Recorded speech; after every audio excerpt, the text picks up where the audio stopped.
What's up, YouTube? Welcome back to the channel. So it is Thursday, not Wednesday.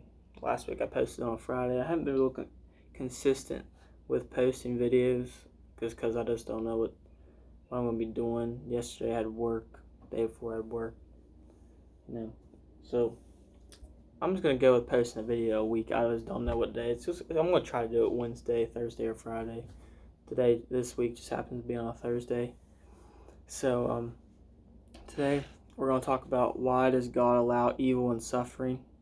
And well, uh, for every atheist, their fuel to us is your God must not be all powerful, because if he was, he would stop the evil. He wouldn't let the evil happen if God was there, or if God was powerful, because they think that they can stump you there. They think that you can't come up with an answer for that. Well, we have to start with the premise, okay? Everything belongs to God, okay? This earth is all God's, so he can do whatever he wants with it. Like, he built it, he created it, and that's called sovereignty. Like, we don't have a say in what happens, So there's a couple reasons why I think God allows evil and suffering, and one is he has a greater purpose that we cannot see, okay? The best example for that is when Jesus died on the cross. Uh, uh, we can't always see the greater purpose. We can't always see what he's going to do, but he has a plan for every bad thing that happens, and obviously good things are coming out of when Jesus Christ died on the cross for us. He gave us the opportunity in the long run to be Christians and worship him, And if it wasn't for him doing that, we wouldn't be here right now. You know what I mean? So, so as evil and gruesome as that was, God had a greater purpose behind why he let Jesus die on the cross for us. So that's an example of having a greater purpose with all the evil and suffering. Second thing is he uses evil and suffering to grab our attention, to draw us back to him. Okay, for example, 9/11. That was a terrible tragedy that happened. But the Sunday after 9/11, there was a 25% increase in church attendance. Okay, so I believe that God does big tragedies and small tragedies to draw us back to him, because when bad things happen, we don't have any hope, and he is our hope. Regardless of how much you do believe in him, regardless of whether you worship him a lot, whether you believe in him, whatever the case might be, it kind of makes everybody fall back to him, because that's the only thing that we have to hope on, is him, to get us through bad tragedies and tough situations like that. And 9/11 was the worst one.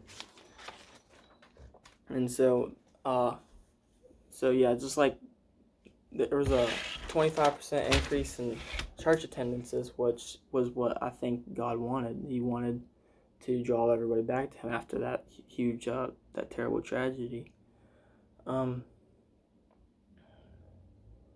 The third thing is God uses pain and suffering to discipline us. We don't like it. It's our least favorite thing. We don't like to be disciplined like that, because, it messes with us. But in 2 Samuel 12:15, the Lord sent a deadly illness to the child of David and Uriah's wife, because David had an affair with Uriah's wife, and they had a kid. And so God taught them a lesson by giving an illness to their child, that's wrong. It's wrong to cheat. It's wrong to have an affair when you're already, when Uriah is already the husband of the woman that David had an affair with. So that was one of the reasons. That was the reason why he disciplined them, was because of that. The last thing is to make our testimony stronger. in Hosea 1 chapter 1 verse 2, God says, "Go marry a prostitute who will bear illegitimate children conceived through prostitution, because the nation continually commits spiritual prostitution by turning away from the Lord." Okay, so maybe none of this will help people who have experienced deep tragedies, because like I said, 9/11, or people that were family and friends with the people who had died in the in the accidents. They're gonna have trouble. They're gonna have trouble with this probably. Some of them that don't believe in stuff, they're gonna definitely have trouble with this. But in Isaiah 55:8, God says, "For my thoughts are not your thoughts, neither are your ways my ways." Meaning His thoughts are higher than ours. His thoughts, whether we agree with them or not, they're wiser, they're better. And also, if we were to understand everything, every little thing that God does for us, or that God does, that God decides, we would be God. We would be equivalent to Him, and we're not. So I hope that is a little bit of an inspiration right there. That His thoughts, everything that happens is for the best, because God knows what the best is for us. And so yeah, that wraps it up for this video pretty much. So yeah, share this video with somebody that might struggle with this or something. I'm just trying to help some people out who needs a good message like this. Well, I don't know if it's really good, but I'm trying. So yeah, hope you guys have a blessed day, and I'll see you guys next week.